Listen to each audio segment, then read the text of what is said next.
గురుగారు నమస్కారం. శ్రీమాత్రే నమః. గురుగారు మనకి సాధారణంగా అష్టాదశ పురాణాలు అని ఉన్నాయి. అందులో గరుడ పురాణం ఒకటి. చాలామంది అన్నారనమాట. గరుడ పురాణం అనేది ఇంట్లో ఉండకూడదు. అది చదవకూడదు. దాని బదులు భగవద్గీత చదివితే మనం ఎలా ఉండాలి, ఎలా నడుచుకోవాలి, జీవితంలో ఎలా ఉండాలన్నది తెలుస్తుంది. గరుడ పురాణం కేవలం ఆ చనిపోయిన 10 రోజుల్లో మాత్రమే చదవాలి, తర్వాత చదవకూడదు అని చెప్పారనమాట. సో ఇది ఎంతవరకు వాస్తవం? నిజంగా గరుడ పురాణం అనేది చదవకూడదా, ఇంట్లో ఉండకూడదా? ఎందుకు చదవకూడదని చెప్పారు వాళ్ళు మీకు? ఎందుకు అన్నది చెప్పలేదు, కానీ అది కేవలం అది దానికి సంబంధించినవి, అది మన చావు ఎలా వస్తుంది, అప్పుడు మనం ఎలాంటివి పాటించాలి, దేని వల్ల వస్తుంది అనేవి ఉంటాయి. అది ఇప్పుడు తెలుసుకోవాల్సిన అవసరం లేదు, భగవద్గీత చదివితే జీవన విధానం తెలుస్తుంది అని చెప్పారు. భగవద్గీత చదవడం ఈజ్ వెరీ గుడ్, అందులో ఎటువంటి డౌట్ లేదు. ఇది ఉండడం, పుస్తకం ఇంట్లో ఉండడం తప్పు అనేటువంటిది మాత్రం లేదు. చెప్తాను చూడండి, 1 by 1. ఒకటి, గరుడ పురాణం అంటే ఎవరు చెప్పారో తెలుసా మీకు? అది గరుడుకి విష్ణుమూర్తి చెప్పాడు. అంటే విష్ణువు యొక్క మాటలు మనం వినకూడదా, చదవకూడదా? ఒకసారి ఆలోచించండి. మహావిష్ణువుని పూజిస్తున్నాం, మరి ఆయన మాటలు వినంటే ఎలా? ఆయన ఎందుకు చెప్తాడు? పనికిరాంది అయితే ఆయన చెప్పడు. అదే విష్ణువు శ్రీకృష్ణ పరమాత్మగా అవతారం ఎత్తినప్పుడు భగవద్గీతని చెప్పాడు. అవును. అదే విష్ణువు గరుడుడికి చెప్పాడు. ఏం చెప్పాడు అందులో? ఆఫ్టర్ డెత్ తర్వాత ఏముంటుంది, ఇంకా చాలా విషయాలు, నాట్ ఓన్లీ ఆఫ్టర్ డెత్, చాలా విషయాలు ఉంటాయి అందులో. ఇప్పుడు మీరు ఉన్నారమ్మా, చిన్న ఎగ్జాంపుల్, మీకు పిల్లలు ఉంటారు కదా, నువ్వు ఇప్పుడు చదువుకోకపోతే ఒక 20-25 ఏళ్ళ తర్వాత నీ పరిస్థితి ఎలా ఉంటుందని మీ పిల్లలకి చెప్పారనుకోండి. చిచి, ఇప్పుడు చదువుకోకపోతే అప్పుడు ఎప్పుడో జరిగే విషయం మీరు ఎందుకు చెప్తారంటే మీరు ఒప్పుకుంటారా? ఎందుకు చెప్పాలి? నువ్వు ఇప్పుడు బాగా చదువుకుంటావు, ఇప్పుడు నువ్వు శ్రద్ధతో చదువుకుంటే నీకు ఒక 20-25 ఏళ్ళు వచ్చిన తర్వాత నువ్వు ఒక మంచి ఉద్యోగము, వ్యాపారము, నీ లైఫ్ బాగుంటుంది. ఇప్పుడు నువ్వు చదువుకోకపోతే ఈ ఫస్ట్ హాఫ్ అనేటువంటి చదువు సరిగా లేకపోతే నీ సెకండ్ హాఫ్ బాగోదు అని పిల్లలకి మాటిమాటికి చెప్తూ ఉంటాం. అవునా? గరుడ పురాణం కూడా అలాంటిదే. మనకి సనాతన ధర్మంలో ఉన్నదేమిటి? జన్మజన్మలు ఉన్నాయి. ఆఫ్టర్ డెత్ తర్వాత ఒక లోకం ఉంది. ఎలా ఉంది గరుడ పురాణం? ఎలా చెప్పబడింది అంటే, నువ్వు నీ మరణ అనంతరం 2 గడియల సమయంలో నువ్వు యమపురికి వెళ్ళేసి వస్తావు. నిన్ను తీసుకొస్తారు. చనిపోయినటువంటి వ్యక్తి బొటనవేలంత సైజులో ఉంటాడు అతని ఆత్మ. 11 రోజులు కూడా ఇక్కడే తిరుగుతూ ఉంటాడు, ఎక్కడే చనిపోయి ఆ కుటుంబ సభ్యుల చుట్టూ. అందుకే మనకు 11 రోజులు కార్యక్రమాలు ఉంటాయి. ఈ 11 రోజులు చేసేటువంటి కార్యక్రమాల్లో ఈ పిండాలు ఇవన్నీ పెట్టినప్పుడు అతని ఆకారం ఇంత నుంచి ఇంత అవుతుంది. అప్పుడు ఇవన్నీ చేస్తేనే అప్పుడు ఇతన్ని తీసుకొని వెళ్ళి ఈ ప్రాణి ఉన్నత లోకాలకి వెళ్ళాలా, ఏదైనా శిక్షలు అనుభవించాలా, లేకపోతే ఇతను ఇంకా అద్భుతంగా అయితే కనుక వేరే అంటే యమకింకర్లే తీసుకువెళ్ళాలని రూల్ లేదు. విష్ణు భక్తులు విష్ణు అయితే విష్ణు భక్తులు, అమ్మవారి భక్తులు అయితే అమ్మవారికి సంబంధించిన దూతలు వస్తారు. గుర్తుపెట్టుకోండి, ఇది నిజం. వెళ్ళిన వాళ్ళు, వచ్చిన వాళ్ళు, మళ్ళా బతికిన వాళ్ళతో సేకరించిన విషయాలు ఇవన్నీ గరుడ పురాణంలో ఉన్న విషయాలు. ఇవన్నీ ఖచ్చితంగా జరుగుతాయి. ఒకవేళ వాళ్ళకి సాంప్రదాయము పద్ధతి తెలియక 11 days చేయలేదు అంటే ప్రేతం అయిపోతాడు మనిషి, వదిలి వెళ్ళిపోతారు వాళ్ళు. ఆ ప్రేతాత్మ తిరుగుతూ ఉంటుంది. అందుకే చూడండి, ఎవరికైనా ఏదో ఆత్మ లోపలికి ఎంటర్ అయిందంటే ఈ ప్రేతాలే ఎంటర్ అవుతూ ఉంటాయి. ఈ ప్రేతాలే ఈ స్త్రీ యొక్క జుత్తు కొసలను పట్టుకుంటాయట. అందుకే సాయంత్రం సమయంలో జుత్తు విరగబూసుకొని ఉండకూడదు స్త్రీ అంటూ ఉంటారు. ముడి వేసుకోవాలి ఖచ్చితంగా. ప్రేతం పట్టుకుంటుంది, గుర్తుపెట్టుకోండి. మరి ఇప్పుడు నువ్వు ఏ పుణ్యాలు చేస్తే ఎవరిని ఇబ్బంది పెట్టకుండా దేవతా సంబంధించిన కార్యక్రమాలు చేసుకుంటూ ఒకరికి ఉపకారంగా ఉండేలాగా, ఒకరికి ఆదర్శంగా ఉండేలాగా, ఎవరిని ఇబ్బంది పెట్టకుండా బ్రతకాలనేటువంటిది చావు తర్వాత తెలుసుకోవాలా, చావుకు ముందు తెలుసుకోవాలా? ముందే తెలుసుకోవాలి. చిన్నప్పటి నుంచే తెలుసుకోవాలి. ఎప్పుడో ముసలయ్యాక చదువుకుంటానన్నా వేస్టే. అవును, మనం ఆల్రెడీ చేసేసి ఉంటాం, అప్పటికి అన్నీ అయిపోతాయి అప్పటికి లైఫ్లో. అప్పుడు ఏం చేయాలి? ఇంట్లోనే చిన్నప్పటి నుంచి తెలియజేయాలి అది పిల్లలకి. భగవద్గీత ఎలా అయితే చెప్తామో అష్టాదశ పురాణాల గురించి చెప్పాలి, నాట్ ఓన్లీ గరుడ పురాణం. గరుడ పురాణం గురించి ఇంకా ప్రత్యేకంగా చెప్పాలి. లేకపోతే ఇప్పుడు మీకు గరుడ పురాణం గురించి చెప్పలేదు పిల్లలకి, వాళ్ళకి అసలు ఏమీ తెలియదు. ఇంట్లో మీరు పెద్దవాళ్ళకి చేసే కార్యక్రమాలు ఉంటుంటాయి, అప్పుడు కూడా స్కూల్కి పంపించేశారు. ముఖ్యంగా ఏంటంటే అమ్మ, ఇంట్లో పెద్దలకి చేసే కార్యక్రమాలు ఉంటాయి. సంవత్సరికాలు శ్రాద్ధాలు చేస్తూ ఉంటారు. అప్పుడు ప్రత్యేకంగా పిల్లలు స్కూల్ ఉంటే స్కూల్, కాలేజ్ ఉంటే కాలు మానిచ్చేసేయండి. ఆ రోజు ఏం కొంపలు మునిగిపోవు. ఇన్ని రోజులు ఏదో రోజు అనారోగ్యమనో ఇంకో ఫంక్షన్ అనో మానేస్తారు.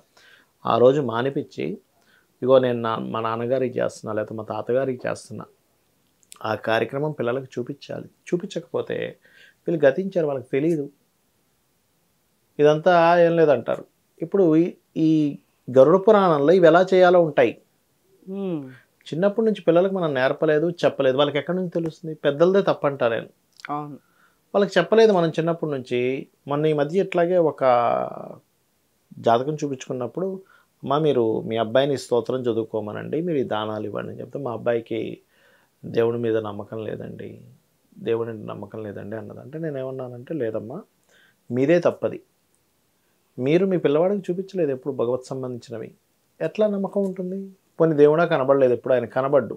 పెద్దలు చెప్పాలి, ఒకటి తల్లి కానీ తండ్రి కానీ చెప్పాలి చిన్నప్పటి నుంచి, భగవంతుడు ఉన్నాడు, ఇది భగవంతుడు ఎనర్జీ, మనందరం లోపల ఇదంతా ఎలా ఫామ్ అవుతుంది, లోపల ఒక మిషన్ ఎట్లా పనిచేస్తుంది, ప్రతి ప్రాణిలోనే ఏముంది అని ఎవ్రీథింగ్ చెప్పాలి. అవేర్నెస్ మీరు ఇవ్వలేదు, చదువు మీదే చూపించారు, చదువుకున్నాడు. తర్వాత నువ్వు భగవంతుని పూజ చేయమంటే ఎందుకు చేస్తాడు? సడన్గా అప్పటికప్పుడు చేసేయమంటే బాబా అయిపోడు కదా అప్పటికప్పుడు, అంతే కదా. కాబట్టి పిల్లలకు మనం చిన్నప్పటి నుంచే చెప్పాలి. ఓ హోమము, యజ్ఞము, ఇంట్లో పూజ, ఆ రోజు చదువులు పక్కకు పెట్టి ఆ కార్యక్రమం నేర్పించాలి. ఎందుకంటే మీకు ఇది ఈ సబ్జెక్ట్ అనేటువంటి గరుడ పురాణంలో ఉన్న సబ్జెక్ట్ కనుక పిల్లలకి తెలియకపోతే మీ వంశం ఉద్ధరింపబడదు. ఎందుకంటే పితృదేవతలకు చేయకుండా వంశం ఎలా ఉద్ధరింపబడుతుంది? అవును, ఇట్స్ ఇంపాసిబుల్ కదా. పితృదేవతలు అందుకే చూడండి, ఇవాళ రేపు ఈ మధ్యకాలంలో జరుగుతున్నవన్నీ చూడండి, పెళ్ళిళ్ళు చేసుకోమంటున్నారు. ఎందుకు? నెక్స్ట్ వంశం ఉద్ధరింపజేయాలనే ఆలోచనలు రానివ్వరు. అవును, పెళ్లి చేసుకోము. ఇంకొంతమంది అయితే పిల్లల్ని కనము, అసలు పిల్లలు మాకు అక్కర్లేదు అంటున్నారు. ఎందుకు కనాలి? వివాహం ఎందుకు చేసుకోవాలి? సంతానం ఎందుకు కనాలంటే నెక్స్ట్ జనరేషన్స్కి వాళ్ళు చేస్తారు, నెక్స్ట్ జనరేషన్స్కి అది తోడ్పడుతుంది. మనకి శాస్త్రాల్లో ఎవరైనా పెళ్లి చేసుకోకుండా ఉండిపోతాను అంటే కనుక వాళ్ళ 7 తరాల వాళ్ళని కాళ్ళు పైకి తల కిందకి పెట్టి కొడుతుంటారట. తెలుసా అమ్మా అసలు ఈ విషయం? అంటే ఎందుకు అంటే వీళ్ళు సరిగ్గా నేర్పలేదు వీళ్ళకని, అంటే వాళ్ళని శిక్షిస్తారు, వీళ్ళని కాదు ఫస్ట్. ఓకే, అది వాళ్ళు చెప్పకపోవడం వల్లే కదా వీళ్ళకి బుద్ధి వచ్చింది.